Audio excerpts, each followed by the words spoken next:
be discussing on a very important topic, that is binary trees. A tree is basically one which represents the nodes which are connected by the edges. So in the diagram itself you can see that these nodes A, B, C, D, E, F, G, all these are nodes and these lines are the edges. So this whole thing which comprises of the nodes and edges are termed as a tree. So in this section we will be discussing about binary tree or binary search tree specifically. A binary tree is a special data structure used for data storage purposes. A binary tree has special condition that each node can have maximum of 2 children.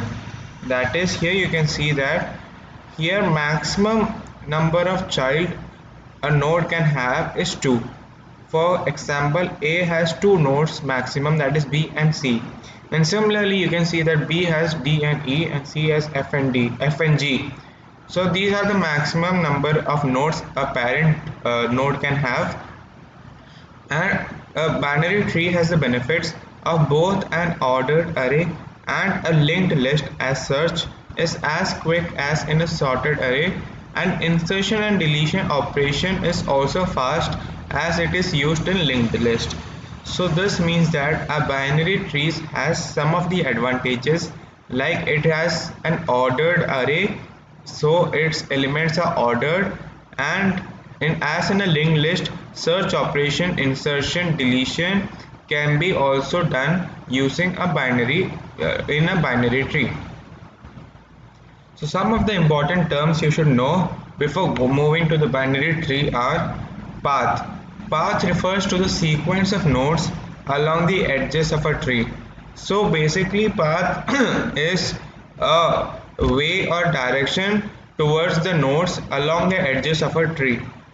Root. The node at the top of the tree is called a root.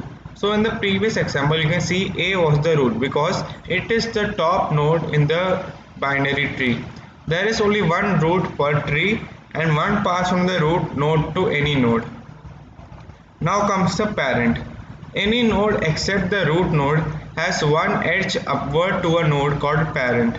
So in the previous example you can see that here D is the parent because any node except the root node, that is any node except the top node, has one edge upward to the node. So in the parent node you can see it has one node extra towards the B other than the root node.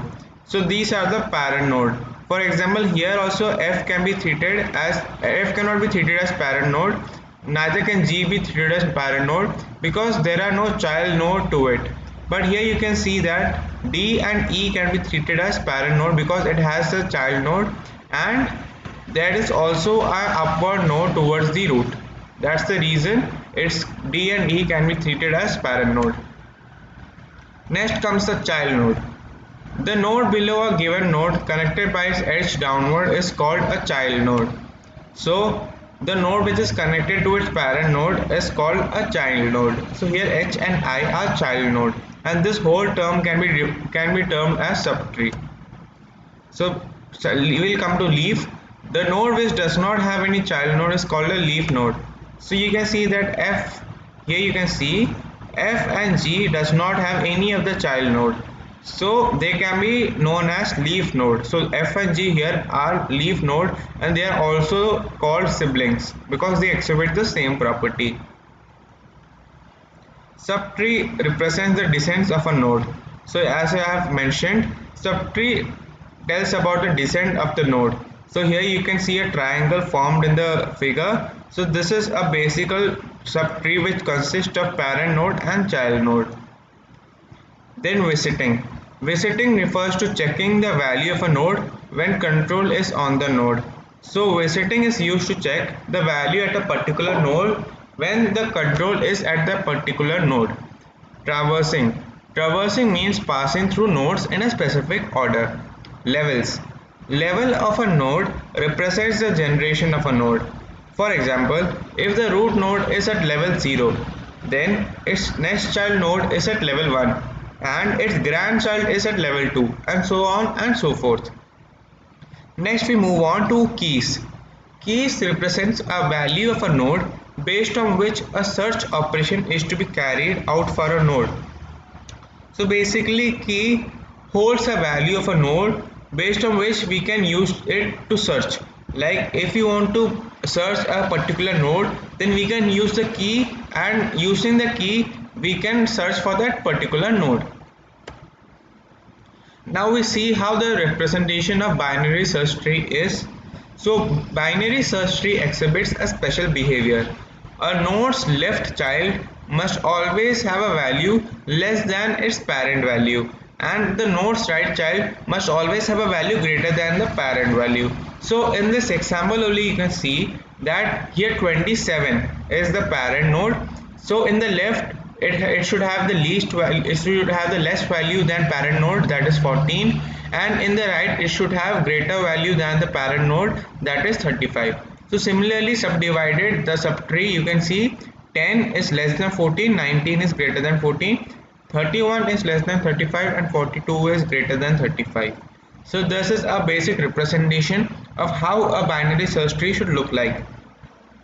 Now we go to implement tree using node object and connecting them through using references. So tree node. The code to write a tree node would be similar to what it is given below. So this is a syntax of how a tree node is to be represented. It should be having the following terms, that is, it should have a data part and references to its left and right child node.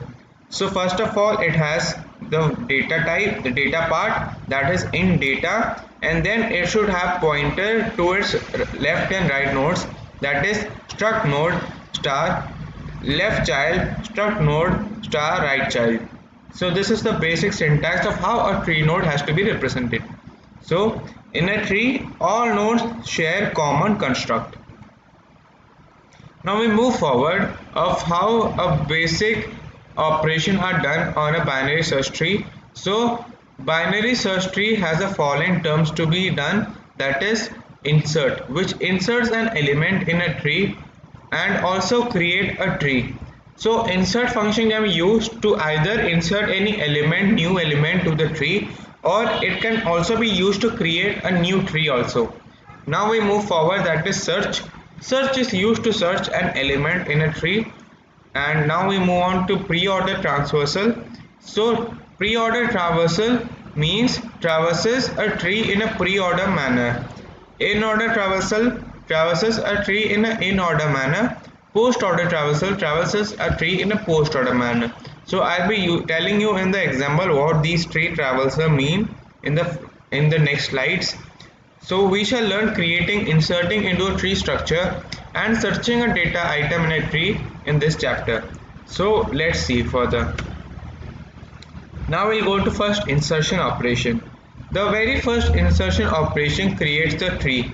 Afterwards, whenever an element is to be inserted, first locate its proper location from where the element has to be inserted. So this is the basic fundamental we have to do. First we need to see where the element has to be inserted, its proper location has to be identified. Then start searching from the root node, that is start searching from its parent node, that is the topmost node. Then if the data is less than the key value, search for the empty location in the left subtree and insert the data. Otherwise, search for the empty location in the right subtree and insert the data. So wherever you find that the empty location is present, first we'll look in the left subtree and then we'll look in the right subtree in a priority manner. So the algorithm for operation of insertion is, if root is null, then create root node, return. If root exists, then that is if root is already existing and there is no empty space, then compare the data with node.data while until insertion position is located. If data is greater than node.data, go to right subtree, else go to left subtree. And while insert data, end if.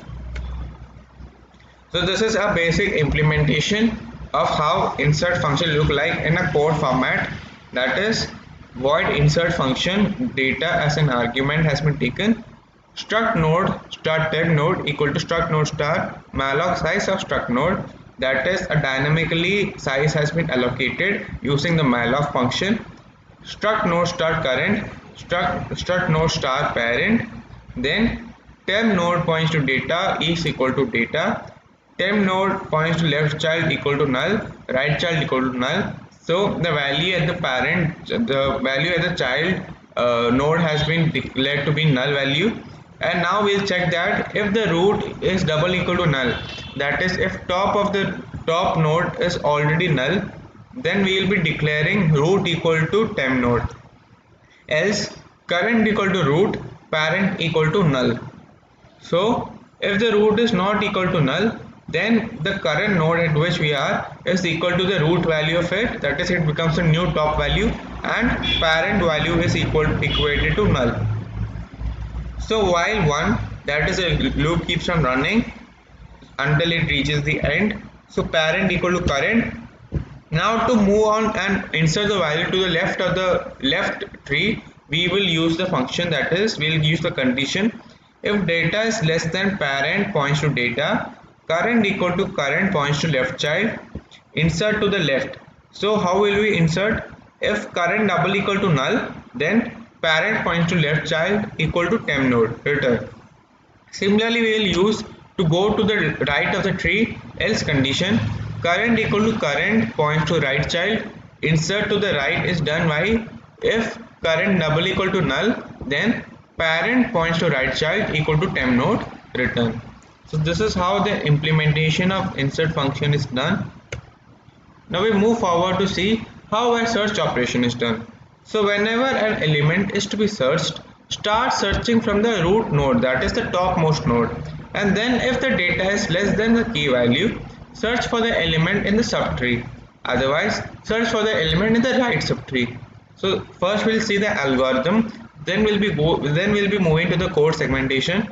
Now we'll see algorithm. If root.data is equal to search.data, return root. Else, while data not found, that is until and unless data is not found, we'll be running the loop. So if data is greater than node.data, go to right subtree, else go to left subtree. If data is found, return node, and why return data not found if it's not found. Now we'll see how an implementation of algorithm is done using the code format. Struct node star search in data has been taken as an argument. Struct node star current equal to root, prevent f visiting elements. So visiting elements are the element you have to type which element is being searched is written. Then while current point data not equal to data, if current not equal to null, then print f current points to data. Then we'll go to the left tree. If condition current points to data is greater than data, then we will be putting it in the left child, that is current equal to current points to left child, else we will be putting it to the right child, that is current equal to current points to right child. And if at all it's not found, then if current is double equal to null, then we will be returning null directly and return current after the while loop condition is executed. Now we'll see how traversal is. Traversal is a process to visit all the nodes of a tree and may print the values too at the same time. Because all nodes are connected via edges, links, we always start from the head node or the root node. That is why we cannot randomly access a node in a tree. So we cannot directly access a node in a tree. We have to move in a systematic manner. So there are three ways how we can traverse in a tree. First is using in-order traversal, second is pre-order traversal, and the third is post-order traversal. Generally, we traverse a tree to search or locate a given item or a key in a tree, or to print all the values it contains. So the basic reason why traversal is used is to either search for any of the item, locate any item, or print all the values in the nodes. So this is all the reasons why traversal is done. Now we'll look on into the first traversing method, that is in order traversal. In this traversal method, The left subtree is visited first, then the root, and later the right subtree. So in this type of in-order traversal, we'll be first visiting the left subtree, and then we move on to the top head, root, and then later the right subtree. So we should always remember that every node may represent a subtree itself. So if a binary tree is traversed in order, the output will produce sorted key values in an ascending order. So if we use in order traversal, the output will produce sorted key values in an ascending format. We start from A, and following in order traversal we move to its left subtree B. B is also traversed in order, that is, you can see here first 1 2 3 is done, and then it moves to root, then once again it comes to 3, and in that only it is 1 2 3. So the output of in order traversal would be D B E A F C G. So the algorithm would be, until all nodes are traversed, step 1, recursively traverse left subtree, then visit root node, and then recursively traverse right subtree. Now we see how pre-order traversal is done. So pre-order traversal method, the root node is visited first, then the left subtree, and finally the right subtree. So the order would be A, B, D, E, C, F, G. So normal method is applicable, that is, in the pre-order traversal the root is done first, then left, then right, and so it starts from the parent itself. So here you can see A has been done, then it moves to B, then D, then E, then C, then F, then G.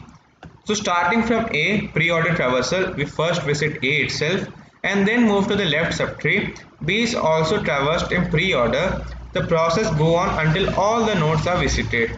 The output of pre-order traversal of this tree would be A, B, D, E, C, F, G. So algorithm would be, until all nodes are traversed. Step 1, to visit root node, that is the head node. Step 2, recursively traverse left subtree. Step 3, recursively traverse right subtree. Now we'll see the final method of traversal, that is post-order traversal. In this type of traversal method, the root node is visited last, hence the name. So post-order itself means the root node is visited last. So first we traverse the left subtree, and then the right subtree, and finally the root node. So we start from here D, D, E, B, F, G, C, and then A. So first left is done, then right is done, then it moves to root node. So we start from A, and following the post order traversal, we first visit this left subtree B. B is also traversed in the post order itself, and then the process go on until all the nodes are visited. The output of a post order traversal of the tree looks like DEB FGCA. So we'll see how it is done. So algorithm, until all nodes are traversed. Step 1, recursively traverse left subtree, and then step 2, recursively traverse right subtree, and step 3, visit root node. Now we'll see how it's done. So a binary search tree is a tree in which all the nodes follow the below mentioned properties. The value of the key of the left subtree is less than the value of its parent node's key. The value of the key of the right subtree is greater than or equal to the value of its parent node's key. So these are the same properties that have been mentioned in the previous slides. So BST divides all of its subtrees into two segments, the left and the right subtree, and they can be defined as the following way. So it is similarly told once again, left subtree is less than node less than or equal to right subtree. So the representation, BST is a collection of nodes arranged in a way they maintain BST properties. Each node has a key and an associated value. While searching, the desired key is compared to the keys in BST and have found the associated value is returned or retrieved. Following is a pictorial representation of BST. So we have seen in the previous slides itself. So it's the same one. we observe that root node key 27 has all less valued keys on the left subtree and higher valued keys on the right subtree. So now we'll see what are the common types of binary trees. So first of all, it is full binary tree, which is every node has 0 or 2 children. The following are the example of full binary tree. We can say a full binary tree in which all nodes except leaf nodes have 2 children. So here you can see every node here has 2 children. 18 has 15 and 30, 15 has 14 and 50, and all the nodes have 2 children. So in a full binary tree, number of leaf node is the number of internal nodes plus 1. So L equal to I plus 1, where L is equal to number of leaf node and I is equal to number of internal node. So just remember this equation. Now we move further to see what a complete binary tree is. A binary tree is a complete binary tree if and only if all the levels are completely filled, except possibly the last level, and the last level has all the keys as left as possible. So here it means that a binary tree can be called a complete binary tree if it has all levels to be completed and only the last level is allowed to have only a or only the last level is allowed to have a few key in deduction. So here you can see that till the last key all are filled, and then only the last level has an empty child, only one child node. So that's fine when it's at the last level. Now we move further to see what a perfect binary tree is. A binary tree is a perfect binary tree in which all internal nodes have 2 children and all the leaf nodes are at the same level. So a perfect binary tree is which in all internal nodes have 2 children, that is the internal nodes here have 2 children, 15 and 30 have 2 children, and all the leaf nodes are at the same level. So if at all there are any leaf node, they are also at the same level and there are node below it. So you can see the level also are same. A perfect binary tree of height h, where height is the number of nodes on the path from the root to leaf, has the formula 2 pi h minus 1 node. So an example of a perfect binary tree is ancestors in a family. Keep a person at root, parents as children, parents of parents as the children. These are the example of a perfect binary tree. Next is an extended binary tree. Extended binary tree is a type of binary tree in which all the null subtree of an original tree are replaced with special node called external node, whereas other nodes are called internal nodes. So whenever a node is being searched and that value has null, then they are replaced by external nodes, and while the other nodes are termed as internal nodes. So these are the basic structure of an extended binary tree. Here the circles represent that the internal node and the boxes here represent the external node because the value is null. So the properties of an external binary tree are: the node from the original tree are internal node and the special node are termed external node. All external node are leaf node and the internal node are non-leaf nodes. Every internal node has exactly 2 children and every external node is a leaf. It displays the result, which is completely binary tree. So here is a C++ program to see how an extended binary tree is. A tree node struct node has been created, key data value, struct node star left and star right pointer have been created.